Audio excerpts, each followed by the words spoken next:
Okay, I've asked 3 of our alumni to give brief presentations today. In fact, I told them they could only have 5 minutes, so we won't hold them to that.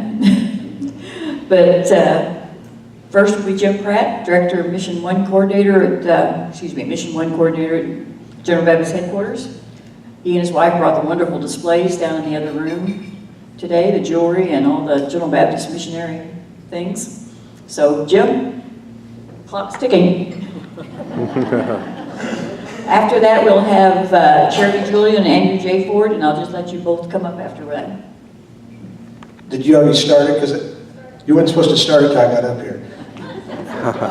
It is good to be back here with you, and I'll try to stay to 5 minutes, but talking about international ministries and Oakland City College and Oakland City University's involvement, that would be difficult. I want to read an excerpt from a book, Seed, Soil, and Seeds. By the way, we have a number of copies at the other end, and I would be more than happy for you to receive a copy if I run out. I think there's probably still a few around here on campus, and so we'll leave it at that. But here's just read an excerpt. Several important developments occurred between the organization of the new board, talking about international ministries, and the sending of the first missionaries in 1911. In his 1913 booklet, Island of Guam, Johnny Cox included a page on Oakland City College. He noted that Arthur and Edith Logan, the first General Baptist missionaries, were educated there. He stated further that a missionary graduate of the college is buried in Japan, another successful missionary in China, a young man who will graduate soon as a volunteer for mission work in Africa. Several of its graduates and students are volunteers for mission work at home and abroad. And then here's the statement. The Oakland City College campus must have been a tremendously stimulating environment for the fervent, idealistic minds of young Christians nurtured on the missionary hymns of Fannie J. Crosby and others. So Oakland City's history has challenged students to enter to learn and go forth to serve. Another book that we have back there, Glenn Jenkins, a 1985 graduate, with the assistance of David Stevens, the son of Ed Stevens, wrote a book on the life and legacy of Ed Stevens. Ed Stevens, in just a few short years of international involvement, changed the world. I want to read just an excerpt from that book. Ed Stevens, in 2 short years, accomplished more than many would in a lifetime. As a missionary, he pioneered Saipan, Tinian, and Chichijima. As a church planter, he started the Saipan Community Church. As a pastor missionary, he ministered to the hurting in the leper colony on Tinian. As a personal evangelist, he led many to the Lord, among whom was a Filipino boy, who would later become our first General Baptist missionary to the Philippines, impacting thousands of lives and producing over 300 churches today. Then another piece of history of Ed Stevens that some of you here told me that you were here during Ed Stevens' time.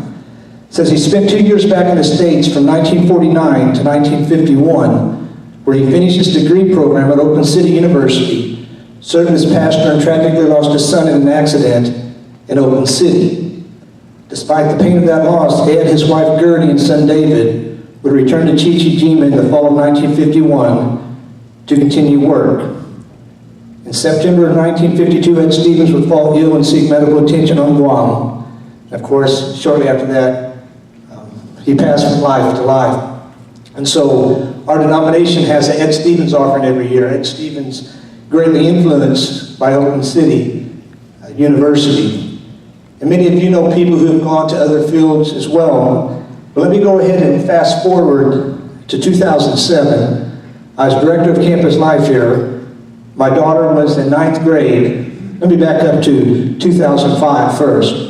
She said, Dad, we need to go on a mission trip to Honduras. I said, I've got summer spree on campus. She said, well, somebody else could do that.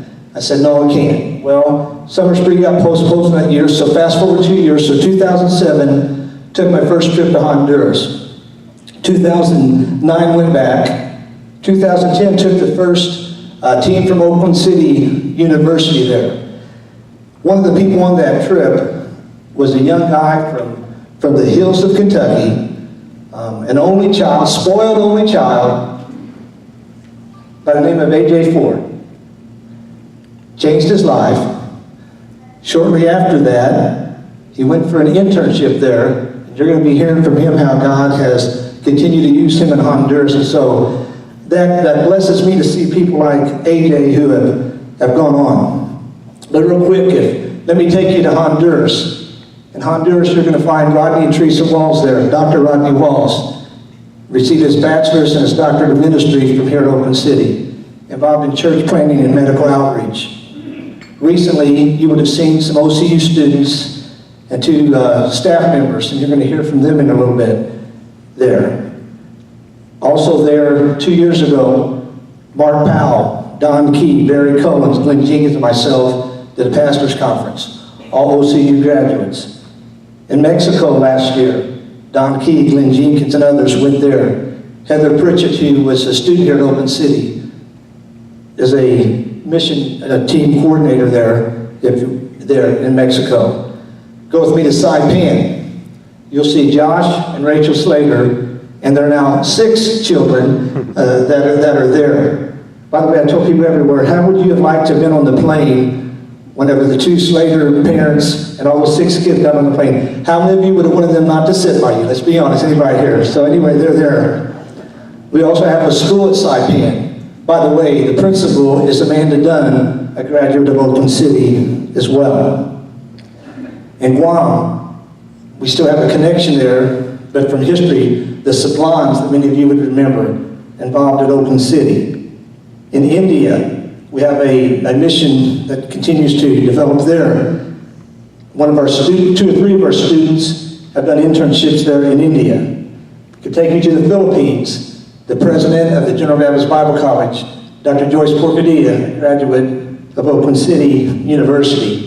Every year we have a leadership conference. A number of OCU graduates go there.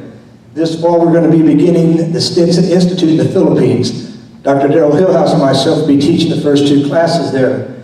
If they follow through with the 4 years at Stinson Institute, they can receive some college credit back at Oakland City, so Oakland City continues to work there. At our field in Jamaica, we still have a connection there. The Henderson General Baptist Church, for example, sends teams there every other year, led by Chad Hensley, OCU graduate, and Bill Blackburn, chairman of the board at Oakland City University as well. And so, Oakland City has challenged people to enter the learn, to go forth to serve, and people around the world are doing that.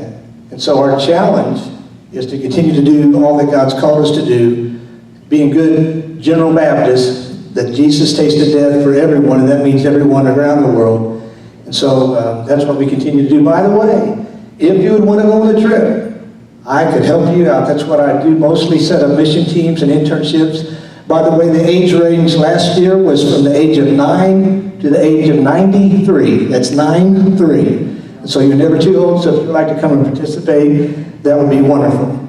So Susan, at this time, Andrew, is AJ next, or are these guys? Oh, they switched, okay.